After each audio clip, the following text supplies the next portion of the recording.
Today, we will listen to a conversation about jewelry. What's your favorite item of jewelry? Well, I have quite a lot of ornaments, but my favorite one is a necklace. When did you buy it?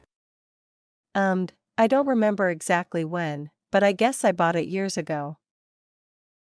What's it made of? It's made of silver. How does it look? It looks gorgeous with a ruby clover-shaped pendant. Why do you like it? I believe it can bring me good luck in everything I do. What's special about it? I love the vintage style of my necklace. It really goes with my classic dresses. Does it remind you of something? Yes, I spent my first month's salary buying it, so the necklace encourages me to work hard and earn more money every day.